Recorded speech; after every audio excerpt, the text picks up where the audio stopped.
Hello everyone, আমি শ্রাবণী। আমি কলকাতায় একটি প্রাইভেট কোম্পানিতে জব করি, আর এটি হলো আমার ফার্স্ট ব্লগ। বাকি পাঁচজন যেমন ভাবে যে ব্লগ স্টার্ট করব না, আমাকে দেখতে কেমন লাগবে, আমি কেমন করে কথা বলবো, কি কথা বলবো, এই সমস্ত কিছু ভাবার পর, এই সমস্ত কিছু কাটিয়ে উঠে আমি যে ব্লগ স্টার্ট করতে পেরেছি, সেটা আমার কাছে একটি যুদ্ধ জয়ের থেকে কম কিছু না। যাই হোক, ব্লগটি স্টার্ট করে একটি বিশেষ কারণে। সেই কারণটা যদি আমার লাইফে না আসতো, হয়তো কোনোদিন স্টার্টও করতে পারতাম না। সেটার কারণটা আমি একটু পর বলছি। তার আগে বলে দিই, এই যে ঘরটি দেখছেন, এটা কিন্তু আমার নিজের ঘর না। আমার অ্যাকচুয়াল বাড়ি পূর্ব বর্ধমানের একটি ছোট গ্রামে। এইখানে আমি কর্মসূত্রে রেন্টে থাকি। জিনিসগুলো তবে যেগুলো দেখছেন, সেগুলো সবই আমার সাজানো।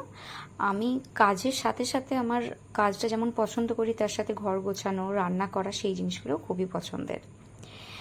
যাই হোক, এবার ভ্লগ স্টার্ট করার কারণটা আপনাদেরকে বলি। আমার একটি বান্ধবী যে একটি ছোট বিজনেস স্টার্ট করেছে, হোমমেড জুয়েলারি।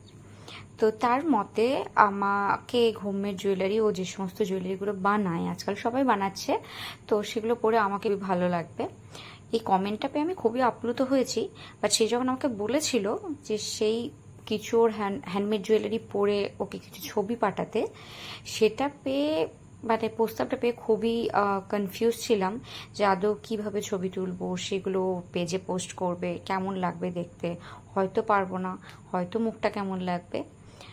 যাই হোক, তাই এই প্ল্যানটা বার করি যে একটা ভিডিও বানাই।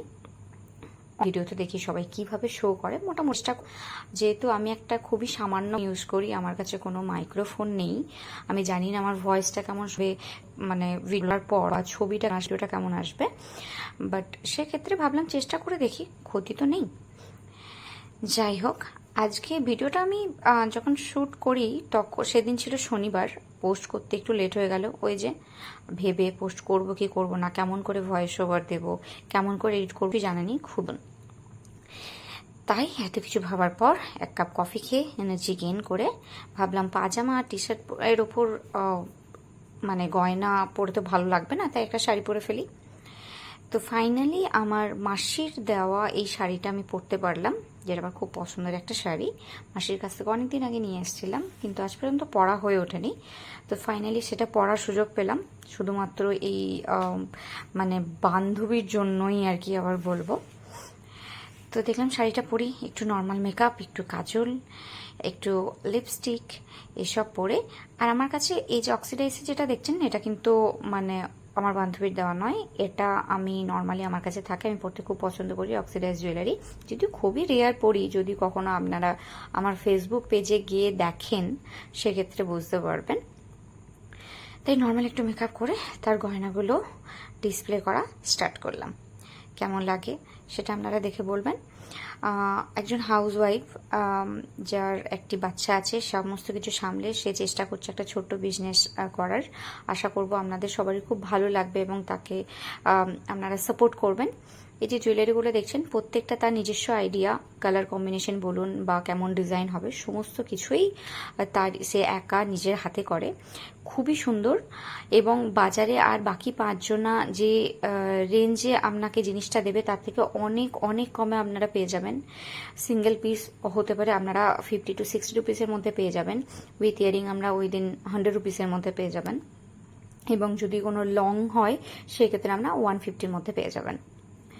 এই যে ইয়ারিং আর হারটা আপনি দেখছেন, এটা কিন্তু একসাথে সেট না, তখন ও সবেমাত্র বানানো স্টার্ট করেছিল। তারই মধ্যে মানে 3 থেকে 4 পিস আমাকে দিয়েছিল, যে জাস্ট আমাকে ছবি তোলার জন্য ডিসপ্লে কর, যাতে ও ওর প্রোফাইলে পোস্ট করতে পারে। এই যে আমার হাতে রেড চুড়িটা দেখছেন, এই রেড চুড়ির যে হোয়াইট অ্যান্ড রেডের চুড়িটা আছে, সেটা আমি বোলপুর থেকে কিনেছিলাম, ওর বানানো না। বাট ও এরকম টাইপের চুড়িও কিন্তু আজকাল বানাচ্ছে, যেগুলো দেখতে অসাধারণ। মানে হঠাৎ করে, আমার তো কোনো আইডিয়াই নেই যে এগুলো কিভাবে বানানো যায় বা কিছু, বা কোনোদিন ভেবেও দেখিনি। আমি জানি না হঠাৎ করে ও কী করে বানাতে পারলো, বা এত সুন্দর ফার্স্ট এক্সপিরিয়েন্সে, জাস্ট অসাধারণ অসাধারণ। আপনারা কানেরটা দেখতে পারেন, হারটা দেখতে পাচ্ছেন, খুবই সুন্দর দেখতে লাগছে। আমি এরপর আর 2 থেকে 3 পিস দেখাচ্ছি, যেগুলো আমার কাছে অ্যাভেলেবেল আছে, আশা করি ভালো লাগবে। এই চোকারটা দেখুন, খুবই সুন্দর দেখতে। এর সাথে ইয়ারিং আছে, ইয়ারিংগুলো আমি আর চেঞ্জ করে করে পরিনি, জাস্ট আপনাদেরকে চোকারগুলো দেখাচ্ছি। এই যে হারটা দেখছেন, এটাও খুব সুন্দর। আমি জানি না ভিডিওতে ভালো করে বুঝতে পারছেন নাকি, তবে আমি বলবো যে তার পেজে গিয়ে একবার চেক করবেন। তার ফেসবুক পেজটি আছে পৌলমী সিনহা মণ্ডল নামে, আমি এখানে ট্যাগ করে দেবো ভিডিওটা পোস্ট করার সময়। দেখুন কত সুন্দর দেখতে লাগছে। এগুলো কিছু কিছু জিনিস আছে যেগুলো যে কোনো রকম ড্রেসের সাথে পরবেন। আমি রেড হোয়াইট একটা শাড়ি পরেছি, তার সাথেও কিন্তু ভালো লাগছে। এখানে কিছু ছবি ওর ফেসবুক পেজ থেকে আমি নিয়ে পোস্ট করেছি, দেখুন কতটা সুন্দর দেখতে লাগছে। কালার কম্বিনেশন বলুন, কাজ খুবই নিখুঁত, আপনারা দেখতে পারেন। আপনারা নিজস্ব যদি কোনো ডিজাইন থাকে দিতে পারেন, বানিয়ে দেবে। Thank you for watching. অবশ্যই ভালো লাগলে একটা লাইক করবেন।